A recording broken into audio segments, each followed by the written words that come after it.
Healing, രോഗസൗഖ്യം ഇന്ന് കാലങ്ങളിൽ പ്രാർത്ഥന നടത്തുമ്പോൾ ഏറ്റവും കൂടുതൽ കാണുന്ന ഒരു കാര്യമാണ് രോഗത്തിന് വേണ്ടി പ്രാർത്ഥിക്കുക. ഒരു ചെറിയ പ്രേയർ ഗ്രൂപ്പ് വന്നാലും പ്രാർത്ഥനാ വിഷയം ഉണ്ടോ എന്ന് ചോദിച്ചാൽ ആദ്യം പറയുന്നത് രോഗത്തിന് വേണ്ടിയുള്ള പ്രാർത്ഥന. എല്ലാവർക്കും രോഗമാണ്. കുറേ പേർക്ക് ക്യാൻസർ ആയിരിക്കും, കുറച്ച് പേർക്ക് തലവേദനയായിരിക്കും, വേറെ എല്ലാവർക്ക് ലിവറിൻ്റെ പ്രോബ്ലം ആയിരിക്കും, അല്ലെങ്കിൽ ഡയബറ്റീസ് ആയിരിക്കും, ഷുഗർ ആയിരിക്കും. ഇങ്ങനെ ഓരോരുത്തർ പ്രോബ്ലങ്ങൾ പറയുമ്പോൾ ഞാൻ കഴിഞ്ഞ ദിവസം ചോദിച്ചു, എല്ലാവർക്കും രോഗമാണ്, രോഗമില്ലാത്ത ഒരു കാര്യം. പക്ഷേ ഇപ്പോൾ രോഗം ഒത്തിരി അങ്ങ് കൂടിയിരിക്കുന്നതാണോ, എന്താണ് അങ്ങനെയെന്ന് ചോദിച്ചു. അപ്പോൾ രോഗസൗഖ്യം വചനത്തിൻ്റെ ആഴത്തിലേക്ക് ഇറങ്ങി നമ്മൾ പ്രാപിച്ചെടുക്കേണ്ട ഒരു സത്യമാണ്. മനുഷ്യൻ്റെ ജീവിത രീതി, ഭക്ഷണ രീതി ഒക്കെ മാറിയിട്ട് സെഡൻറ്ററി ലൈഫ്, അതായത് നമ്മളൊന്നും അധ്വാനിച്ച് ചെയ്യുന്നവരല്ലാതായി മാറുകയാണ്. മനുഷ്യൻ തോട്ടം നോക്കാനും കായ് കനികൾ ഭക്ഷിച്ച് ജീവിപ്പാനും ലോകത്തെ അടക്കി ഭരിക്കാനും ഒക്കെ ഏതെങ്കിലും തോട്ടത്തിൽ സൃഷ്ടിച്ച് വെച്ച നമ്മൾ ഇന്നിപ്പം തോട്ടവും നോക്കേണ്ട ആവശ്യമില്ല, കായ്കനികളും ഭക്ഷണം കഴിക്കത്തില്ല. അതിന് പകരം നമ്മൾ വേണ്ടാത്ത ഭക്ഷണങ്ങളെല്ലാം കഴിച്ച് നമ്മളെ തന്നെ അസുഖമുള്ളവരാക്കി മാറ്റുന്ന ഒരു കാലം. നമ്മളൊക്കെ നോക്കുമ്പോഴേ ഈ സ്കൂളുകളിൽ പഠിക്കാൻ പോകുന്ന പിള്ളേർ പോലും ഒരൊറ്റ ഒരെണ്ണം മെലിഞ്ഞതില്ല. ഞങ്ങളൊക്കെ പഠിക്കാൻ പോകുന്ന സമയത്ത് എല്ലാവരും മെലിഞ്ഞത്, അതിനകത്ത് വണ്ണമുള്ള 1-2 പേര്. ഇതിപ്പോൾ നേരെ ഓപ്പോസിറ്റ്, എല്ലാവരും ഒബീസിയാണ്, വണ്ണം ഇല്ലാത്ത കുഞ്ഞുങ്ങൾ 1-2. അപ്പം ഞാൻ സൗദി വെച്ച് വേണം അമേരിക്കയിൽ ഞാൻ കണ്ടിട്ടുള്ളൊരു സത്യം, അവർ ഏത് അപ്പനും അമ്മയും മക്കൾക്ക് ഫാറ്റി ആയിട്ടുള്ള അധികം എണ്ണ ചേർന്ന ഭക്ഷണം കൊടുക്കാതെ വളർത്തുന്നുവെങ്കിൽ അവർക്ക് ഒബീസിറ്റി അല്ലെങ്കിൽ വലിയ വണ്ണം കാണുന്നില്ല. പെട്ടെന്ന് കൊച്ചു പിള്ളേർക്ക് തന്നെ ഡയബറ്റീസ് 2 ടൈപ്പൊക്കെ വരുന്നതിൻ്റെ അർത്ഥം എന്തുവാ? വളരെ എവിടെയോ തെറ്റുപറ്റുന്നു, ജീവിത ശൈലിക്ക് തെറ്റുപറ്റുന്നു. രോഗസൗഖ്യത്തെക്കുറിച്ച് എടുക്കുമ്പോൾ നമ്മൾ കാതലായിട്ട് മനസ്സിലാക്കേണ്ടത് പാപവും രോഗവും ഒക്കെ മനുഷ്യൻ്റെ ജീവിതത്തിൽ കണക്റ്റഡാണ്. മനുഷ്യൻ പാപം ചെയ്തതുകൊണ്ട് തന്നെയാണ് രോഗത്തിൻ്റെ ഒരു സാന്നിധ്യം ഉണ്ടായത്. മനുഷ്യൻ എന്നേക്കുമായിട്ട് ദൈവത്തോട് ചേർന്ന് നിന്ന് ആരോഗ്യമുള്ളവരായിട്ട് മരണമില്ലാത്തവരായിട്ട് ജീവിക്കണം എന്നാണ് ദൈവം സൃഷ്ടിച്ചത്. Can you believe that? ഈ മണ്ണ് കൊണ്ടുണ്ടാക്കിയ നമ്മൾ ഇറ്റേണിറ്റിയിൽ ജീവിക്കാൻ ദൈവം ആഗ്രഹിച്ചെന്ന്. അതായത് ഒരിക്കലും മണ്ണിൻ്റെ അടിയിൽ നമ്മുടെ ശരീരം പോകേണ്ട ആവശ്യമില്ലായിരുന്നു. അങ്ങനെ ചിന്തിച്ചിട്ടുണ്ട്? എപ്പോഴും അത് ചിന്തിച്ചിട്ടുണ്ട്? ദൈവം സൃഷ്ടിച്ച ഈ ഒരു ശരീരം വർഷങ്ങളോളം, 1000 അല്ല, ഇന്നിറ്റേണിറ്റി ജീവിക്കാൻ ശക്തമായത് ഈ മണ്ണുകൊണ്ട് അതിൽ നിന്ന് എടുത്ത് ദൈവത്തിൻ്റെ കൈകൊണ്ട് ഉണ്ടാക്കിയപ്പം എന്നേക്കും ജീവിക്കാവുന്ന മനുഷ്യനാണ് നമ്മൾ. എന്നിട്ടോ പാപം വന്നപ്പം ആയുസ് കുറഞ്ഞു. അന്നേരം നമ്മൾ നോക്കി 750, 950 ഒക്കെ ജീവിച്ചിരുന്നു. പാപം ചെയ്തു കാരണം പാപത്തിൻ്റെ ആഴം കുറവായിരുന്നു. ഇന്നിപ്പോൾ അത് പിന്നെ നോഹയുടെ കാലത്ത് പ്രളയത്തിൻ്റെ സമയത്ത് 120 കുറച്ചു. ദൈവമാണ് കുറച്ചത്, കേൾക്കണേ. ഇന്ന് മരിക്കുന്നതൊക്കെ കൊച്ചു പിള്ളേർ, 40 വയസ്സ് 50 വയസ്സ്, മനസ്സിലായി? പ്രായം കൊള്ളവർ ഉണ്ട്, അത് കുറച്ച് പ്രായം കഴിഞ്ഞിട്ട് മരിക്കുന്നവരുണ്ട്. ഇൻ ബിറ്റ്വീൻ ഈ ഒരു ഏജ് ഗ്രൂപ്പിനകത്ത് കൊച്ചു പിള്ളേർ തൊട്ടാണ് മരണം വന്നിരിക്കുന്നത്. ദീർഘായുസ് ദൈവം തന്നിരിക്കുന്ന ഒരു ദാനമാണ്, അത് നമ്മുടെ അവകാശമാണ്. എത്ര പേർക്കറിയാം? രോഗം എന്തിന്? രോഗം, ശാപം, പാപം എന്നെ തൊടത്തില്ല എന്നൊക്കെ നമ്മൾ പാട്ടങ്ങ് പാടും. പക്ഷേ എത്ര പേരത് പ്രാപിച്ചെടുക്കുന്നു എന്നുള്ളതാണ്. ആദ്യം പറയുന്ന വാക്യം 1 പത്രോസ് 2:24, വളരെ ശ്രദ്ധയോട് കേൾക്കണേത്. 1 പത്രോസ് 2:24. നാം പാപം സംബന്ധിച്ച്, കണ്ട, രോഗത്തെക്കുറിച്ച് നമ്മൾ പാപമാണ് തുടങ്ങുന്നത്. നാം പാപം സംബന്ധിച്ച് മരിച്ച് നീതിക്ക് ജീവിക്കേണ്ടതിന്, പാപം സംബന്ധിച്ച് മരിക്കണമെന്ന്, നീതിക്ക് ജീവിക്കേണ്ടതിന് യേശുക്രിസ്തു തൻ്റെ ശരീരത്തിൽ നമ്മുടെ പാപങ്ങളെ ചുമന്നുകൊണ്ട് ക്രൂശിന്മേൽ കയറി. ആര് കയറുന്ന? യേശു. എന്താണ്? പാപം സംബന്ധിച്ച് മരിച്ച് നീതിക്ക്, ദ റൈറ്റ്യസ്നെസ് ഓഫ് ഗോഡ്, ദൈവത്തിൻ്റെ നീതി എനിക്ക് ലഭിക്കാൻ തക്കവണ്ണം യേശുക്രിസ്തു എൻ്റെ പാപം വഹിച്ചുകൊണ്ട് ക്രൂശിൽ കയറി. യേശു ക്രൂശിൽ കയറുമ്പോൾ യേശുവിൻ്റെ ശരീരം നമ്മൾ നോക്കുമ്പോൾ അവൻ ഏറ്റെടുത്തിരിക്കുന്ന ഓരോ അടിയും എൻ്റെ രോഗത്തിന് വേണ്ടിയാണ്, എൻ്റെ പാപത്തിന് വേണ്ടിയാണ്, എൻ്റെ ശാപത്തിന്. അങ്ങനെ കാണണം. നമ്മൾ കാണേണ്ടത് ക്രിസ്തു നമുക്ക് വേണ്ടി ക്രൂശിൽ കിടക്കുന്നവൻ എൻ്റെ പാപം, എൻ്റെ രോഗം, എൻ്റെ ശാപം, എൻ്റെ നഗ്നത അവൻ ഏറ്റെടുത്തു. That exchange happened at the cross. അതെങ്ങനെ ദൈവം ക്രൂശിൽ കിടന്നും പറഞ്ഞു, അയ്യോ ഇവരുടെ പാപം ഓർക്കല്ലേ, ഇവരോട് ക്ഷമിക്കണമേ. നമ്മുടേതും കൂടെ ഉദ്ദേശിച്ച് പറഞ്ഞു. എന്നിട്ട് എൻ്റെ കണ്ണ് തുറന്നിട്ടില്ല, എൻ്റെ ബുദ്ധി തുറന്നിട്ടില്ല, ഇന്നും ഞാൻ മനസ്സിലാക്കിയിട്ടില്ല എൻ്റെ രോഗത്തിന് വേണ്ടി, എൻ്റെ ക്യാൻസറിന് വേണ്ടി, എൻ്റെ നടുവേദനയ്ക്ക് വേണ്ടി, എൻ്റെ ലിവറിൻ്റെ പ്രോബ്ലത്തിന് വേണ്ടി, എൻ്റെ ബ്രെയിനിൻ്റെ പ്രോബ്ലം, എൻ്റെ ഏത് അസുഖമാണ് അതിനു വേണ്ടി, അതുപോലെ എൻ്റെ ബലഹീനതയ്ക്ക് വേണ്ടി, എൻ്റെ കുഞ്ഞുങ്ങൾക്ക് വേണ്ടി അപ്പച്ചൻ അവിടെ ക്രൂശൊക്കെയായിരുന്നു. നമ്മൾ പറയുന്നുണ്ട്, വിശ്വസിച്ച് ഏറ്റെടുക്കുന്നില്ല. There is somebody who already took the pain of my sickness, the effect of my sickness. എൻ്റെ ശാപവും പാപവും രോഗവും.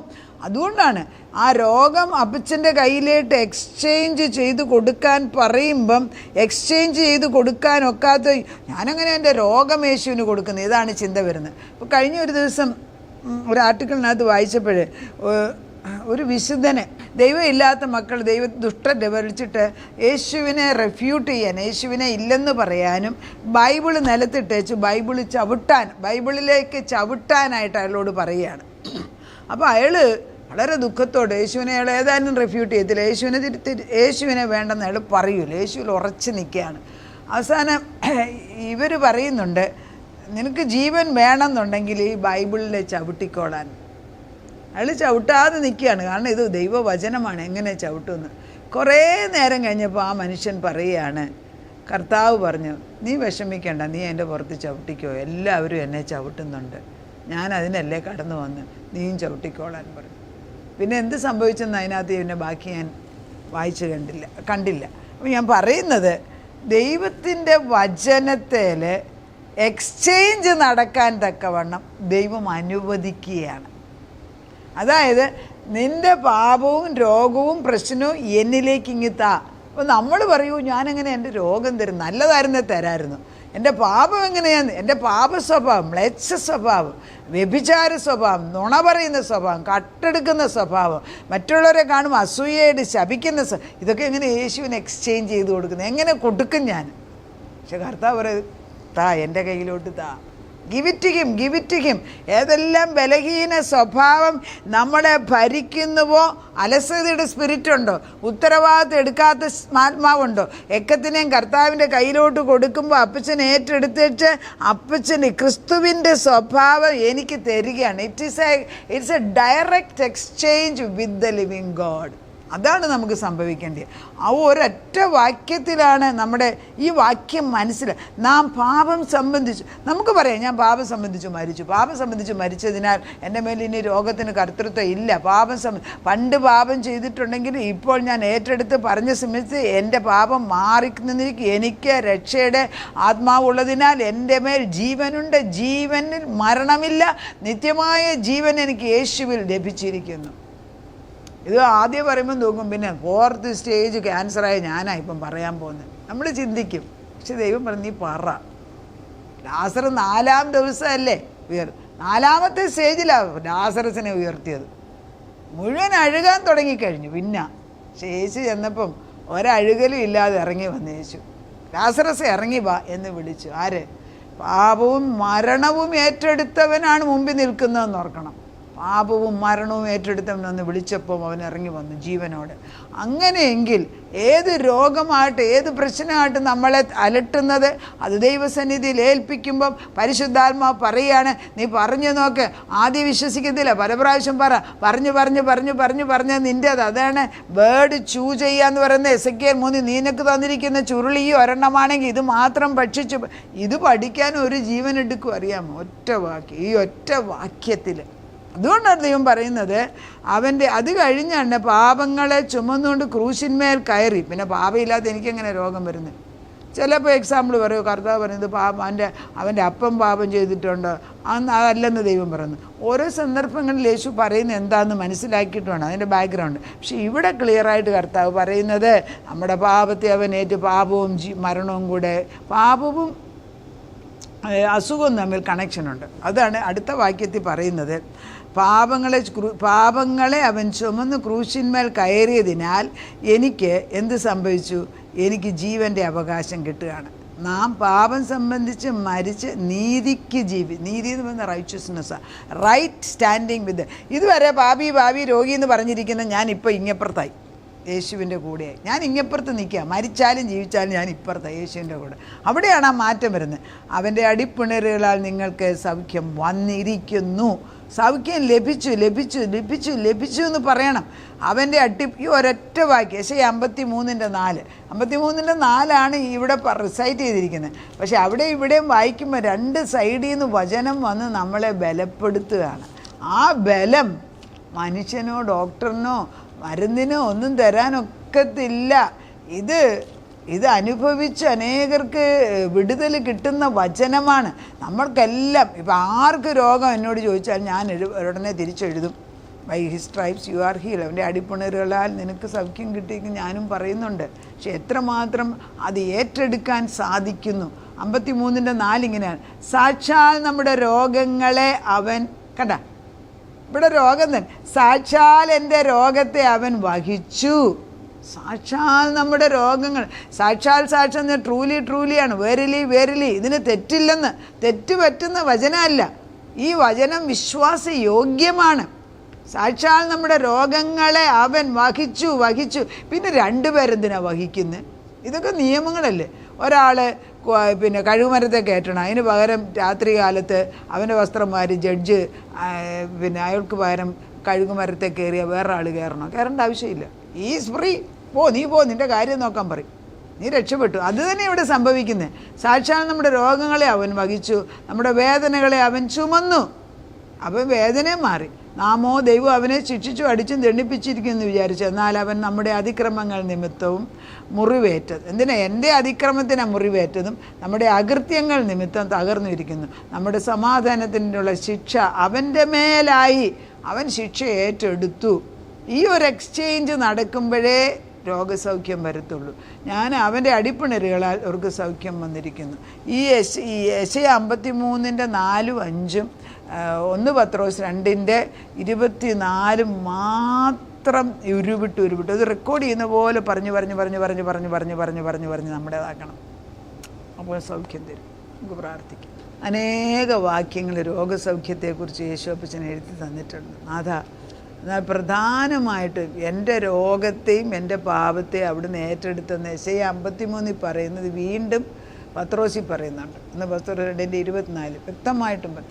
ഈ ഒരു മർമ്മമെങ്കിലും ഞങ്ങളുടെ തലയിലോട്ടൊന്ന് ഇംപ്രിൻ്റ് ചെയ്ത് എഴുതി തരണം വിരലുകൊണ്ട്, അപ്പച്ചൻ്റെ വിരലുകൊണ്ട്. ഈ ബുദ്ധിമണ്ഡലത്തിൽ നിന്ന് ഇത് ഹൃദയത്തിലോട്ട് ചെന്നിട്ട് ചാടി എഴുന്നേറ്റ് ഒരു രോഗം എന്നെ തൊട്ടത്തില്ല. കാരണം എൻ്റെ രോഗം പകർന്നു കൊടുത്തു. 4th സ്റ്റേജ് ക്യാൻസറാണ്, ഇനി ജീവിക്കത്തില്ലെന്ന് അവരൊക്കെ പറയുന്നു, ഡോക്ടറും പറയുന്നു. എൻ്റെ വീട്ടിൽ എൻ്റെ മക്കളും കരയാൻ തുടങ്ങി. പക്ഷെ ഞാനിത് എക്സ്ചേഞ്ച് ചെയ്ത് കൊടുക്കുകയാണ്. ലാസറസിന് 4th സ്റ്റേജിൽ 4th ഡേയിൽ യേശു കടന്നു വന്ന് സൗഖ്യം കൊടുത്ത ദൈവം. ലാസറസ് എഴുന്നേറ്റ് വാന്ന് വിളിച്ചപ്പോൾ അവൻ എഴുന്നേറ്റ് വന്ന് ജീവൻ ആരോട് എങ്ങനെ എഴുന്നേക്കാൻ, കിടക്കുന്ന അവസ്ഥയിൽ നിന്ന് എങ്ങനെ എഴുന്നേക്കും കർത്താവേ? അതിനുമുള്ള ജീവൻ കൊടുത്തു. അതുപോലെ രോഗികളായിട്ടിരിക്കുന്ന അനേക മക്കൾക്ക് നിൻ്റെ വചനം ചെന്നുകൊണ്ട് പ്രവർത്തിച്ച് ജീവനെ കുട്ടിപ്പിക്കണമേ എന്ന് പ്രാർത്ഥിക്കുന്നു.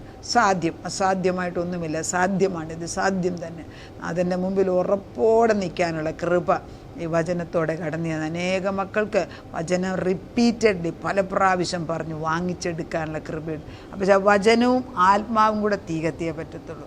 അത് ആത്മാവിൽ ഞങ്ങൾ പറഞ്ഞയക്കുകയാണ്. ഇത് കൊള്ളേണ്ട അടുത്ത് ചെന്ന് കൊള്ളണം, കേൾക്കേണ്ടിവരിത് കേൾക്കണം. ആത്മാവിൻ്റെ ശക്തി ഭവനങ്ങളിൽ പകരണം. ശരീരത്തിന്മേൽ ദൈവത്തിൻ്റെ ഇലക്ട്രിസിറ്റി പാസ് ചെയ്യുന്ന പോലെ ഈ വചനം ചെന്ന് കൊള്ളണം. അങ്ങനെ രോഗസൗഖ്യം തന്നിരിക്കുന്നതിനാൽ സ്തോത്രം. പ്രാർത്ഥനയുടെ ഉത്തരം തന്ന ദൈവത്തിന് നന്ദി. യേശുക്രിസ്തുവിൻ്റെ പൊന്നുനാമത്തിൽ തന്നെ ആമേൻ.